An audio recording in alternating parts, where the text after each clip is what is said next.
Welcome, everyone, to Elisha's Space. This is the podcast where we talk all kinds of topics around mental health and faith. Today, I am so happy and excited to have Ken Kleinberg with us. He is a faith driven mastery weight loss coach, author, and speaker who helps Christian men and women break free from diets, deception, and defeat. After losing 62 and a half pounds and keeping it off for over 7 years, he has created a powerful boot camp that equips believers to achieve sustainable weight loss. No fads, no gimmicks. And it's all through biblical truth and real world tools. Ken empowers them to reclaim their health, energy, and confidence. So, if you're ready to master lasting change, Ken will let you know how. And my question for you is, do you mind sharing your journey of how, what made you, what motivated you to get to this place of improving your relationship with food and how that's led to your weight loss journey?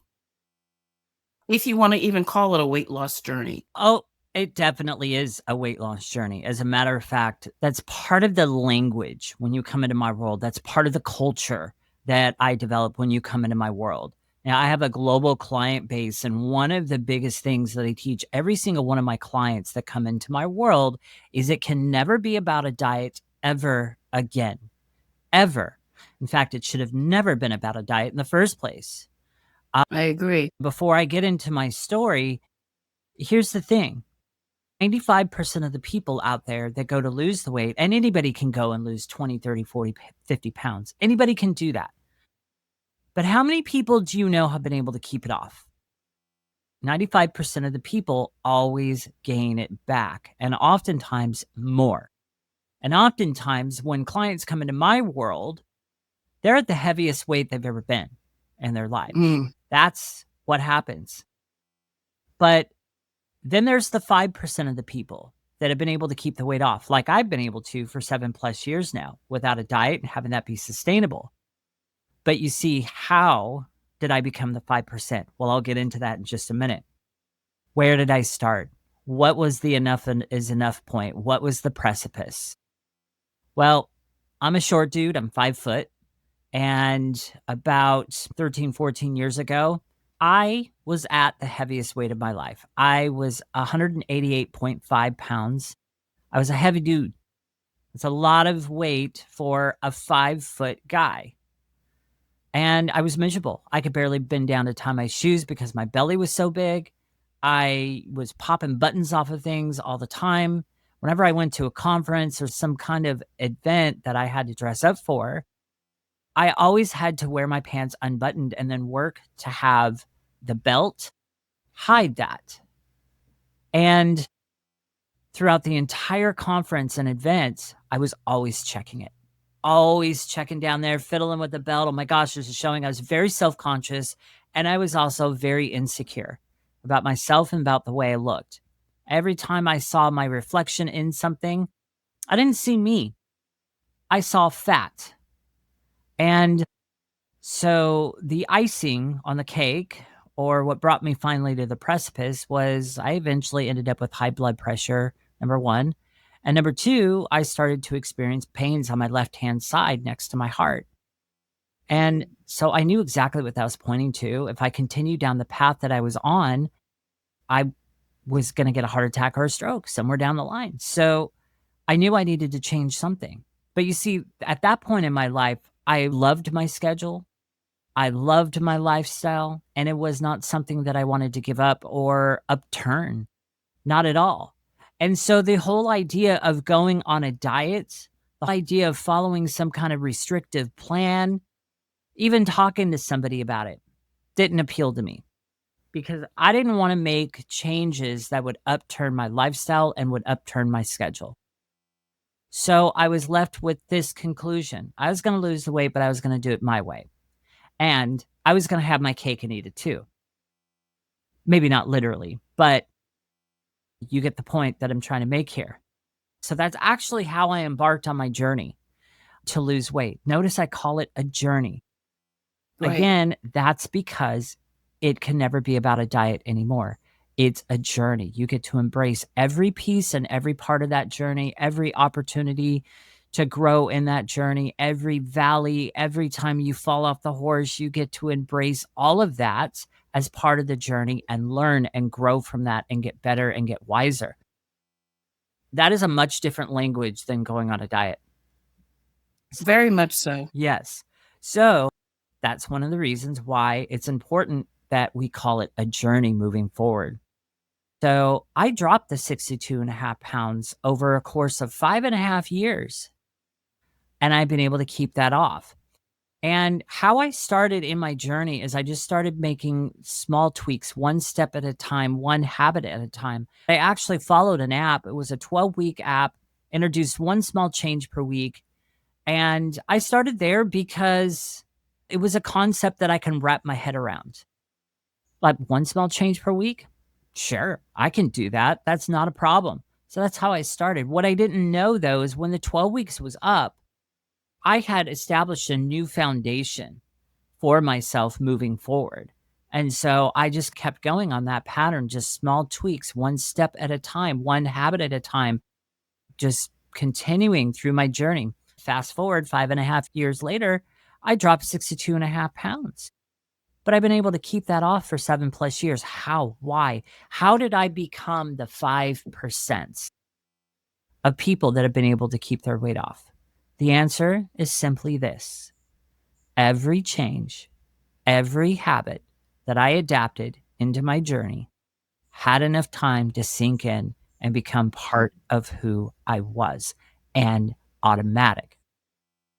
You see, that's exactly what diets keep you from, is that internal change.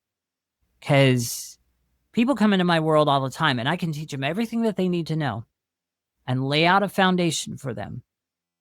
And they might go off and lose weight. But in order to keep that weight off, you must have that internal process. You must have that internal change. Otherwise, like I said, they'll be able to leave my world and go lose weight, but they'll never be able to keep it off if they don't reframe how they're doing it and what they're doing in that journey. I was on the phone on a Zoom call with a client earlier this week, and I was talking about the becoming process and the embracing process of that journey and what that looks like and what that means to do, because that's the cornerstone of what I teach. Because in mastery, you get to now own that journey. In mastery, it's not about a or the perfect plan, because you now become the plan. Mastery is not about a destination. Mastery is about a decision. It's about taking control. It's about owning that journey and embracing every part of that. So hopefully that answers your question. It's a long way to answer that question, but there you go. No, that was excellent. And I think what you're seeing is what I'm hearing you say is that within your journey and what you help people do is do a form of loving themselves, caring for themselves, seeing them for who they are and loving them and how it affects them within their relationship with food. So food doesn't just become sustenance or something that you eat. Food becomes making changes that are healthy and good for you so that you can have a better life. You're prioritizing you over the food versus the craving of the food. Is that correct? Yeah, and it's not a one size fits all. That's why it Right. works, because it gets to be customized for everyone and it gets to be sustainable for the long haul. That's another key thing that I teach every one of my clients. It's reframing everything for the long haul. God did not design food to be a source of frustration, stress, or depravity. That's not what he Very designed true. food for. Right. The enemy has made food that in a lot of people. And so that's one of the key things that I teach people. about food. See, the enemy's been very crafty all these years. It's really, really interesting if you think about it. Not a lot of people think of it this way. But all the way back in Genesis chapter 3, with Adam and Eve, what do we see the serpent, the enemy, doing? Well, tempting Eve with Tempting what? with food. Mankind was tempted with food. Then you go and you see Jesus in, I think it's Matthew chapter 4, where he had been fasting for 40 days in the wilderness. And he was tempted with food. The enemy came at him with 3 temptations. And I find it interesting that out of the 3, the very first one he started with was food.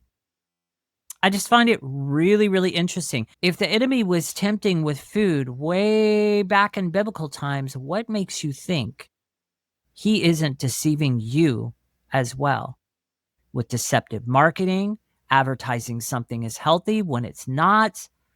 All of that, sneaky ingredients, genetically modified food, bioengineered food, food designed literally to hook you in for addiction so that that system makes money. Again, I ask the question, what makes you think the enemy is not deceiving you as well? So these are some of the things that I begin to unpack and unravel for people as they come into my world. How would you talk with your clients? Because a lot of times you're talking with them, when you talk with them, you're talking with them about them being their authentic self. So how do you do that within the context of eating in food? First of all, it's recognizing that you are not broken. It's not you that's broken. Now, I will say though, yes, there's the element of choice. You have a choice. In every circumstance, you can choose to be a victim or you can choose to take the higher path. Doesn't mean the circumstance has gone away. It just means you have a choice, empowerment or victim, plain and Mhm. simple. But there's a larger part of it that people don't realize. You see, this world's food matrix system has literally been designed to bring people to what's called, and this is something that I teach and go over at great length in my boot camp, but I'm going to unpack it just in a little nutshell for you here. The food industry has designed food not for nutrition, not for the betterment of people, not for your health. They have designed food for one purpose and one purpose only: to hook you into addiction. Big Food has spent billions and millions of dollars on top scientific research to put the right amount of certain ingredients in the foods. And these ingredients aren't just holistic, natural ingredients. These ingredients are bioengineered ingredients, they're genetically modified ingredients, the industrial seed oils. I mean, I can go on with so much more. So they've designed these foods to literally bring you to the perfect bliss point, not above, not below, just the perfect bliss point. And what that eventually does is it begins to create new neural pathways in your head, which then change your taste buds. It changes what you're craving. It changes what you're desiring. And in addition to that, because of the fact it brings you to the perfect bliss point, it touches the pleasure centers of your brain. So if it touches the pleasure centers of your brain, you got the dopamine, you got all that other stuff coming in. And so then what happens? Now you attach emotions in there. And then this is where emotional eating comes from. And a lot of people I know struggle with emotional eating, stress eating, and all that other stuff. What they don't realize is that they're actually not the problem. But you see, there's a lot of people out there that are beating themselves up, tearing themselves down because they've got an emotional eating problem. They think they're the problem. Why can't I control this? Why does this keep happening to me? What they don't realize is that food system has literally been stacked against them, and it has created their snacking issues, their sugar issues, their emotional eating issues inside of them. And they have been trained to go back into that system for relief. Emotional eating, eating food because of your bad day, comfort food, and all the other stuff.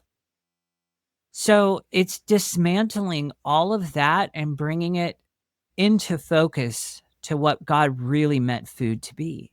And it's helping them to be able to see past the mirage that's been built in front of them by this worldly matrix food system, if that makes sense. That is amazing because, so many people struggle with yo-yo dieting, Mhm.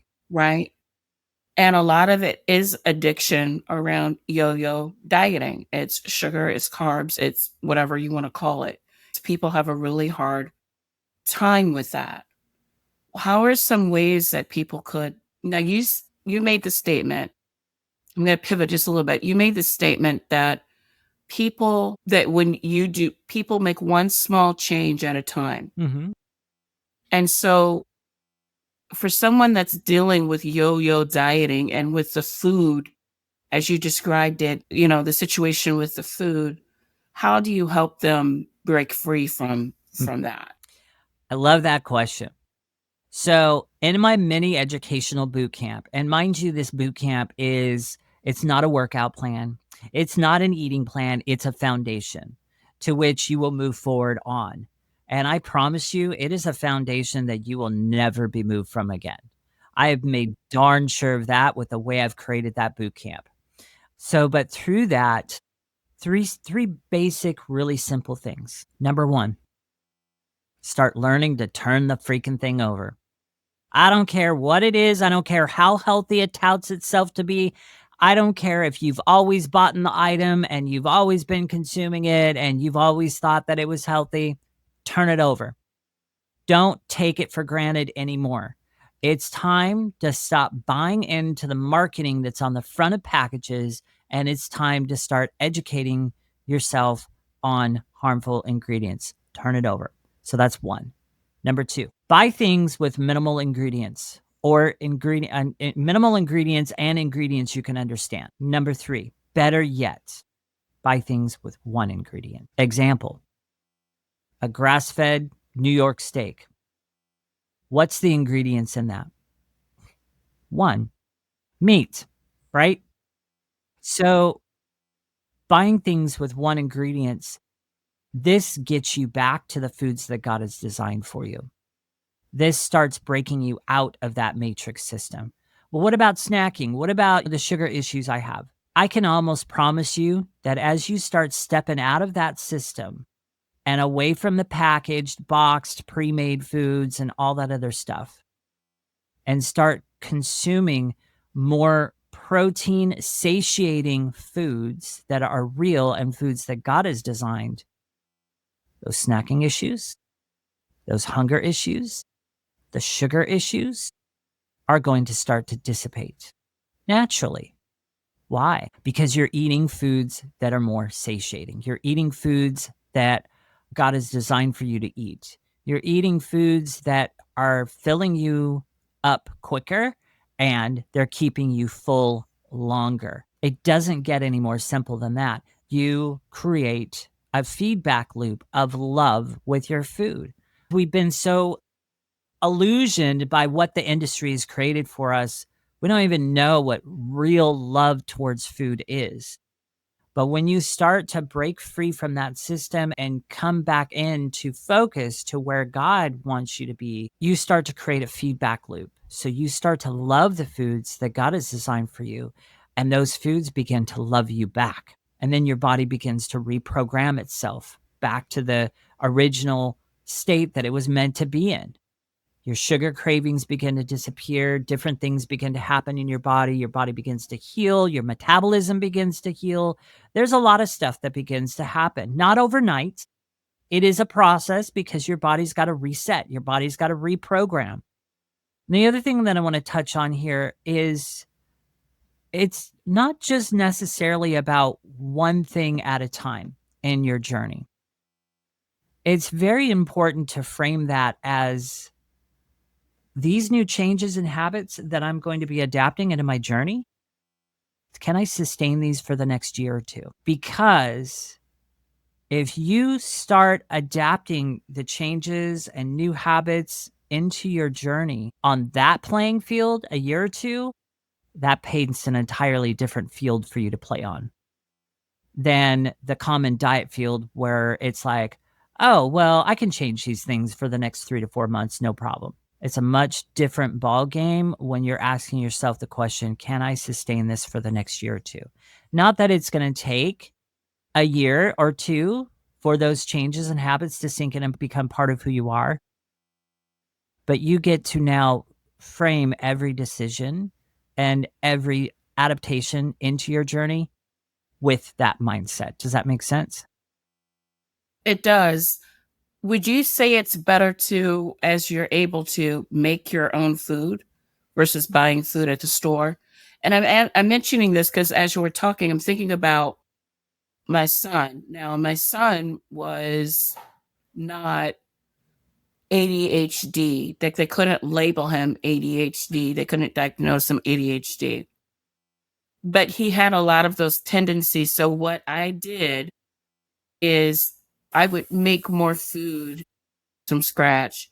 I avoided dyes and things of that nature because he was more calm when he had more holistic food, like more homemade food.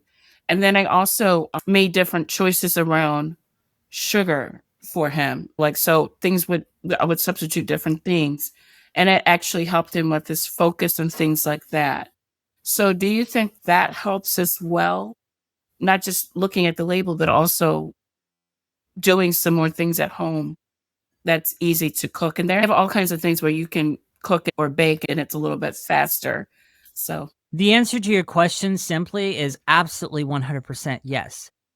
Now, I'm going to preface that though. okay. See, there's a lot of health coaches out there that I see that tout this meal prep thing. Oh, it's Right. Sunday, it's meal prep day. That's what they say, meal prep day. And it puts out this message to people like, well, I don't have time to have a whole day dedicated to meal prep. I work Right. with a lot of busy entrepreneurs. I'm sorry to any health guru out there that is watching this and that's something that you tout.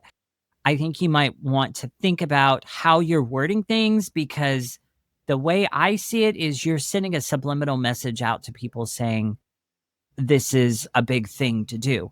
When what I teach my clients is how to get creative with your food and make stuff that you really enjoy eating, how to keep it time efficient, and how to keep it simple.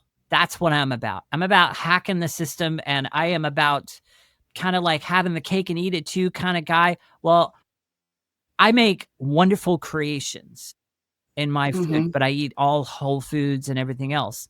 All right. But everything I do is time efficient. It doesn't take me that long. And so you've got things like the Instapot and different things like that that just make food creation just so easy. I mean, here's how easy it can be, especially if Mm-hmm. you're a chicken lover. I mean, I'm more of a red meat lover, but if you're a chicken lover, hey, go to Aldi's or something like that. Get a family pack of chicken breasts. Throw 5 or 6 of those chicken breasts in the Instapot, add in some vegetables, maybe some low sodium chicken broth for some flavor. The only reason why I say low sodium is because it's often easy to oversalt things. So low sodium Right. chicken broth just for some flavor. Throw in some spices, herbs, whatever you want. Put the lid on that Instapot and set the timer. Go multitask, get on a call, or do whatever you need to do.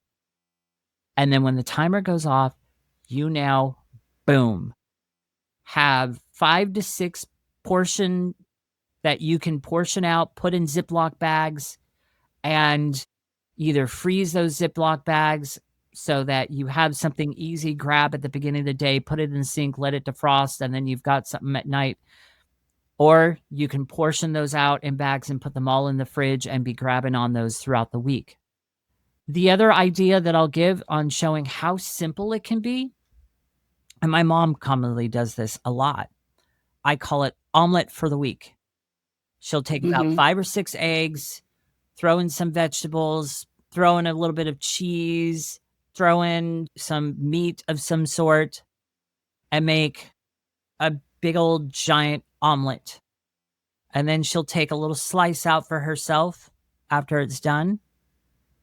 And then we'll put that whole thing in the fridge and take slices off of it throughout the week. Easy grab, delicious, absolutely delicious. Whole foods. It's very satiating and it doesn't take much time. What, creating an omelet like that probably might take you 25 minutes? True. Tops? Stop making it Right. complicated. It doesn't have to be complicated.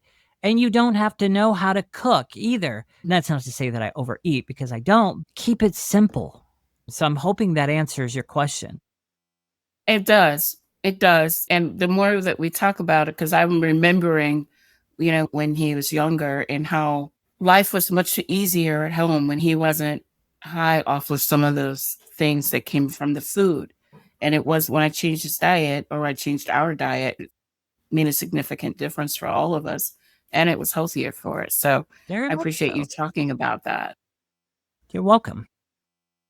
So, how can you share how you pretty much talked about how you help people overcome those things, but also how do you help people when they're talking about, emotional eating? How do you help them with that? So, your boot camp, That is part of a mindset thing. So, first of right? all, is recognizing that emotional eating, the majority of it has been created by that system. And you're used to going to those foods because that's the way that your body has been programmed. And so it's breaking those belief system and thought patterns down and then beginning to recognize when you're triggered. And then as you begin to build awareness with that, dealing with that, it's like, oh, I'm craving this right now. Oh, wait a minute. I just ate an hour ago. No, that's not me craving something. My body doesn't need anything right now. Recognizing what's going on. And again, this talks into the process. It's not going to be an overnight process. You didn't gain the weight overnight. You're not going to lose it overnight. And you're not going to heal overnight. It's a process and it's building awareness in those moments. It's learning from those moments. It's getting aware and getting in touch with those. And then realizing, like I mentioned earlier, you've got a choice. Right, You can choose to become a victim or you can choose a different path.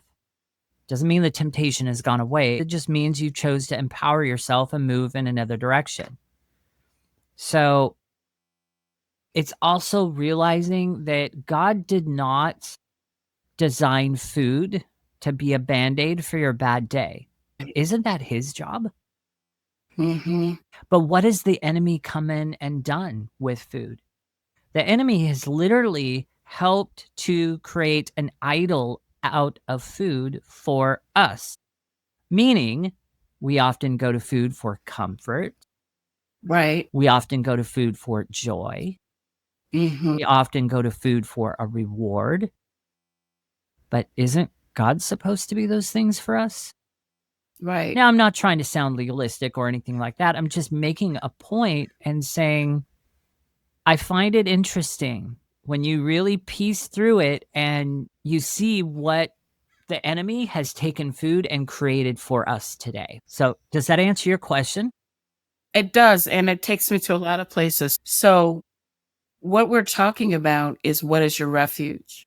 It talks about in Psalms about how God is our refuge, how God desires to be our refuge.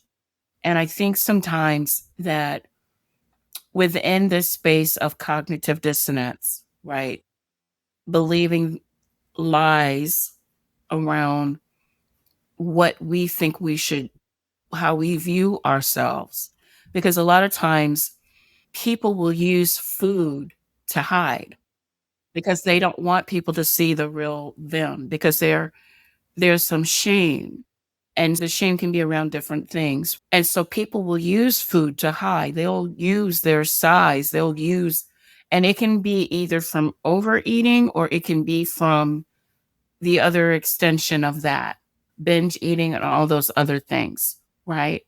That still doesn't take away from the fact that that's being used as a way to hide, right?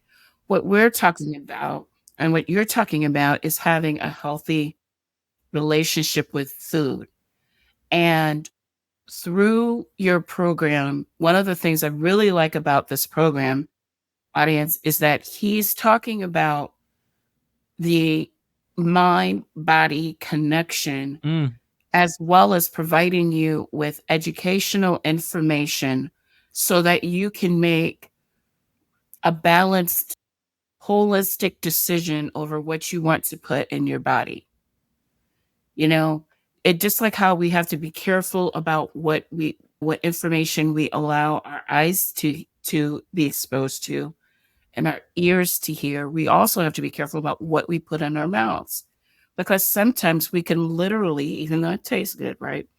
Well, yes, Um, I won't deny those worldly matrix foods, they taste good, but that's because they've literally been designed that to way. taste good. Exactly. But we're literally putting poison in our bodies, you know? So sometimes I think of it as just like with mental health, for example, if someone is in a deep depressive state or their major depressive state and it's preventing them to function. I often tell people it's just, it might help you if you view them as sick because in a way they are sick because they're not able to function, right? That's how I view what you're talking about when we're talking about the emotional issues. And what I hear you saying is that you're helping to reverse some of the lies that are around the food and maybe even intentionally or not reversing the lies that they've believed about themselves. Like, I'll always be at this state. Mm, Things are never going to get better. But there's been overeating in my family for 2 or 3 generations. We're just a big family, right? And all the while, the choice and not taking into account the accountability that goes into what you put on your body, right? So that's what I hear you saying is that you help people with identifying the lie and help them to unfold the truth. And in that, they're beginning to understand who they are as people, body, soul, and spirit. So I do it from that space of mental health, but you do it through a very intimate space with food. And one more thing, a friend of mine, I'm sorry to be talking so much, but no, it's a okay. friend of a friend of mine, she's very much into movement and helping people with their relationship with food as well. And she was making a decision to leave, well, not necessarily leave, but not do as much, I'll put it that way, in the industry. And one of the things she told me is that, there are certain things that people don't like to talk about because it's very intimate for them. Interesting that we talked about the apple with Adam, right? Adam and Eve. And then with Jesus at the desert with the food situation there. But she said people get really defensive when it comes to food, faith, money, and politics. Like people don't like to be told what they can or can't eat. Like they take it really personal. And I think that has to do with that unhealthy connection and the addiction that they have around food, that unhealthy tie, which leads me to a question around societal pressure. How do you, how can individuals resist some of those influences with the pressure that society has, especially in our country where we have Thanksgiving, we have the big holidays. We just had July 4th holiday, so how do you work with your clientele around those types of things? So It's okay. so that is a packed question. And so here's the thing. And I love the fact that you brought up the holidays because there's a lot of craziness that happens around the holidays. Hmm. And, here's the common thing that people do around the holidays. Well, I'm just not going to worry about my weight during the holidays. I'll start fresh in the new year, right? Typical. Absolutely. We've all Hmm. heard that, and we've even justified it in our own minds ourselves. The Clean Plate Club is one of those. Probably the most damaging thing that we have been taught, and we passed on to our own kids, some of us. There's others today that have been enlightened and they no longer teach that. It's a societal belief system that's been deeply ingrained in us. And we think it's rude not to finish what's on our plate. But when you really get underneath that and you really see that for what it is, it's not rude at all. It's wise. If you're full and you're getting that signal, Stop and package it up and have it again later. If you enjoy that so much, it is so awesome to have it a second time later on another day Mhm. or something like that. Oh my gosh, Thanksgiving leftovers are the bomb. Are you kidding me? They are. But you don't have to pile your plate. You don't have to finish your plate. Take the rest home. Plan for it. Be aware of what, how you're eating and what you're eating. So that's one thing that I will handle there. The Clean Plate Club, throw it out the window. Forget it. Forget trying to please the family and the people and all this stuff. Are they dictating your health or are you dictating your health? Well, Right. you get to take control and dictate your health. If somebody gets offended that you didn't clean your plate, so be it. Your health is way more important, and what's Right. wise is way more important. So, there's that. And then there's the cultural beliefs and all this other stuff. The common message that's out there, you guys, I mean, if you go Google what is the best protein source, Google is extremely biased. And Google is going to tell you that it's plant-based stuff. Google is going to tell you to stay away from meats. Mhm. That is a deep ingrained old, old, old lie of the system. I have a big, thick book on my bookshelf over here, and it's called The Great Plant-Based Con. I don't have time to go into all the things and stuff like that, but I am going to say this. I'm going to throw this bone out there for the people listening. The food pyramid, for example, and there's a lot of people know that that food pyramid nowadays is a bunch of bunk. Mhm. Honestly, I have to ask the question, how the heck did everybody buy into that hook, line, and sinker? It is absolutely ludicrous to me to think about the fact of, okay, we're switching good satiating protein and we're going to minimize that. And we actually want you to now have 6 to 11 servings of starches, carbs, pastas, cereals, breads. And if it was really about a healthier way of eating, then why today do we have 45% of the world's population that is overweight or obese? Why in the world today do we have 18 million people that die from coronary heart disease every year? That's from processed foods, from pre-made foods, packaged stuff, boxed stuff. That's And don't forget about blood pressure and problems, yeah, sugar all levels, of things that. like. Why is that continuing to be on the rise? If the food pyramid was such a healthier way of eating. Mhm. And here's the thing, the message is out there, eat less meat. Well, I'm going to tell you, that's exactly what's happening today. A lot of people are eating less meat. What are the results we're seeing from that? We're not seeing people get healthier. We're seeing people get weaker, sicker, and more overweight. So if those things aren't the answer, then what then? What the heck was the food pyramid for? I'm going to give it to you.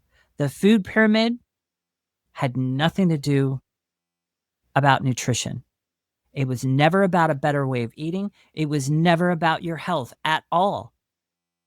You do enough research and you do enough digging, you're going to find that that food pyramid was nothing more than an advertisement, sending you into their system to buy their foods, because the whole concept of that pyramid does not make sense to me. It's a recipe for diabetes and obesity, is what it is. Plain and simple. That's concerning because that's what's taught in school. Like in school, we learn about the food pyramid, so that's concerning. You see, so it's things like that. And then culture. So, how did we buy into that hook, line, and sinker? How did so many people buy into that?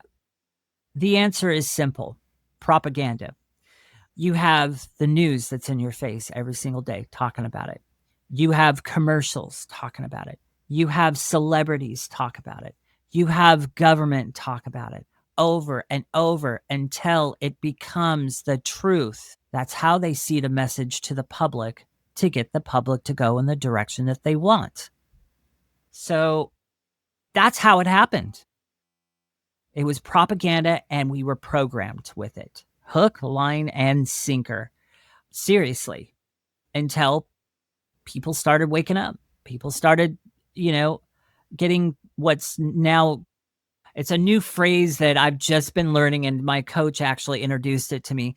Now we have people that are crunchy curious. They know they've been lied to. They know that the system doesn't work. They know that the diets don't work. They know something's broken. They know something's wrong. This is where my boot camp comes in. I fill in every piece that needs to be filled in to fill that picture on this industry, because that's actually what I stand bold on. That's what Mastery Weight Loss stands bold on, is exposing the lies and deception of that industry and empowering people with the truth. And the result, I get people coming through my boot camp saying statements like this. Now I'm excited to go to the grocery store. When was the last time you ever heard somebody say that they were excited to go to the grocery store? I put it off to the last minute. My mom's like, we need to get groceries. And I'm like, ah. And Lord have mercy if you're the person with a cart in front of me and you're moving like a snail. Get out of my way. I want to get out of there and I want to go home. Client after client after client that I have coming through my boot camp has a similar story to that one client that said, I'm excited to go to the grocery store, because I have dismantled the mirage that's been built in front of them. It is time to step out of that system and start spending your dollar where you're actually empowering good people. Stop empowering those big food companies by spending your dollar with that. It's time to make a change.